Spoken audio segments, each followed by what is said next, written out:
Olá! No Brasil, pouco se fala sobre o papel do farmacêutico e o princípio da autonomia do paciente. Diariamente, as pessoas celebram contratos jurídicos dos mais variados, indo desde uma simples compra e venda de mercadorias até a assinatura de um contrato de promessa de compra e venda de imóveis. A legislação brasileira não exige, no mais das vezes, um documento formal, escrito e assinado nos termos do artigo 107 do Código Civil, que prevê que a validade da declaração de vontade não dependerá de forma especial, senão quando a lei expressamente o exigir. Assim, até mesmo um contrato verbal é um contrato válido, respeitadas as peculiaridades da lei. Na relação existente entre o farmacêutico e o paciente, o contrato geralmente é estabelecido de forma verbal ou tácita. Por conseguinte, mesmo que não haja um contrato escrito e assinado, existem para o profissional farmacêutico obrigações e direitos advindos de uma relação contratual. O princípio da informação do paciente deriva do artigo 113 do Código Civil, que trata da boa-fé subjetiva, que deve reger todos os contratos. As partes contratantes têm o dever de agir com honestidade, lealdade e clareza. Do contrário, o prejudicado pode requerer a rescisão do contrato com perdas e danos com base na falta de informação, que se tivesse lhe sido dada, o negócio talvez não teria sido celebrado.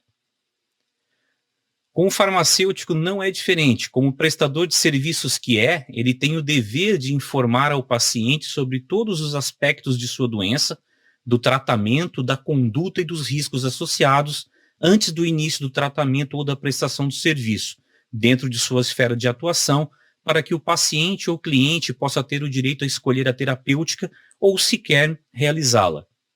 Esta obrigação está prevista no próprio Código de Ética Farmacêutica, em seus artigos 14, incisos 3 e 10 e 15, e incisos 4 e 10º. Não bastasse, o Código de Defesa do Consumidor determina que o consumidor tem o direito de ser informado sobre todos os aspectos do serviço que está recebendo. Portanto, é obrigação do farmacêutico esclarecer por completo todos os aspectos da doença do paciente, expondo todas as formas de conduta ou tratamento possíveis para a cura da doença dentro de sua esfera de atuação, pois cabe ao paciente a escolha da conduta que será adotada, ressalvadas a impossibilidade técnica ou científica e as exceções legais. Com base no princípio da autonomia do paciente, o farmacêutico tem o dever legal de fornecer todas as possibilidades de conduta possíveis para o caso, esclarecendo as diferenças entre cada uma delas, suas consequências, efetividade e outros aspectos. Decorre que, se o farmacêutico descumprir o dever de informar sobre todos os aspectos do procedimento, incluindo as formas de conduta, estará cometendo infração ético-administrativa, podendo sofrer um processo administrativo disciplinar perante o Conselho Regional de Farmácia. Mas não é só.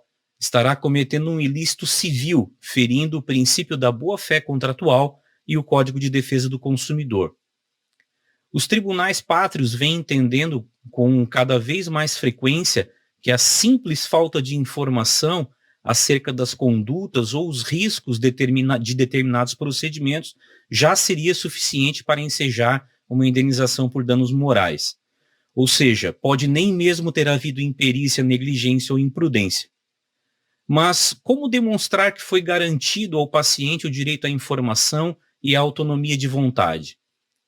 A declaração de serviços farmacêuticos ou documento equivalente, fornecido em farmácias ou drogarias que prestam serviços, geralmente não contém a anamnese do paciente, não contém os materiais e técnicas utilizados e, o pior, não menciona os riscos e os efeitos adversos que podem ocorrer pela simples realização dos procedimentos. Em resumo, a declaração de serviços farmacêuticos não confere segurança jurídica ao profissional de farmácia. Eu vou deixar aqui embaixo na descrição do vídeo um link onde você pode conferir um artigo completo dedicado à segurança jurídica nos serviços farmacêuticos e laboratoriais. Tais documentos, na imensa maioria das vezes, não se prestam a demonstrar que o procedimento foi realizado dentro dos padrões exigidos pela legislação e que o consumidor foi alertado sobre os riscos inerentes a esse procedimento. Certamente você já ouviu falar sobre termo de consentimento informado, ou termo de consentimento livre e esclarecido, ou ainda simplesmente termo de consentimento.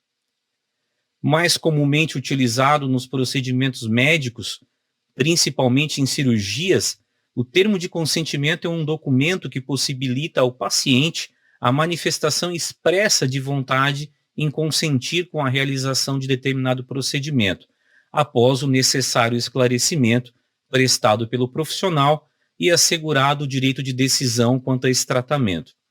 Utilizado em serviços farmacêuticos, atenção farmacêutica e em laboratórios de análises clínicas na Europa há mais de 20 anos, o termo de consentimento, com raríssimas exceções, ainda é pouco conhecido e utilizado por farmácias e laboratórios brasileiros.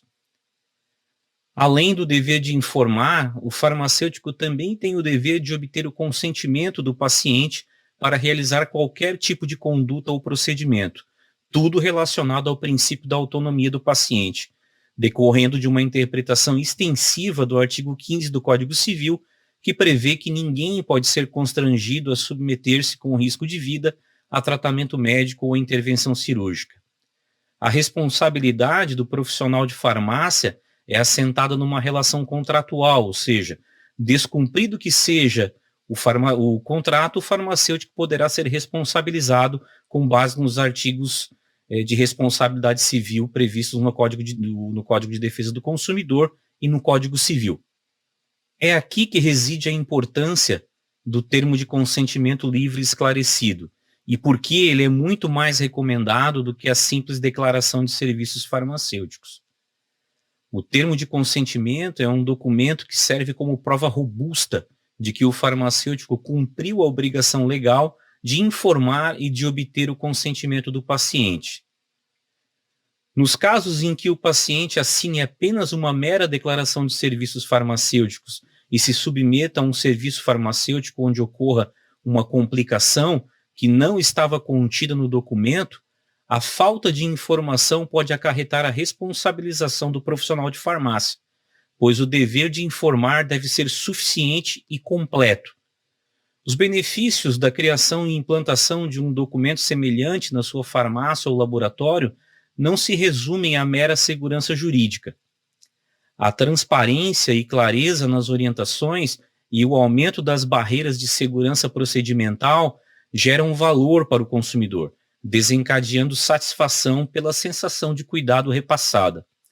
Entendemos que a implantação de um termo de consentimento para o ramo de farmácias e drogarias, assim como de análises clínicas, deve ser desenvolvida conjuntamente entre o farmacêutico e um advogado com conhecimento nas áreas do direito médico hospitalar e farmacêutico, que poderão criar o documento adequado às realidades de cada estabelecimento. Sucesso e até o próximo vídeo.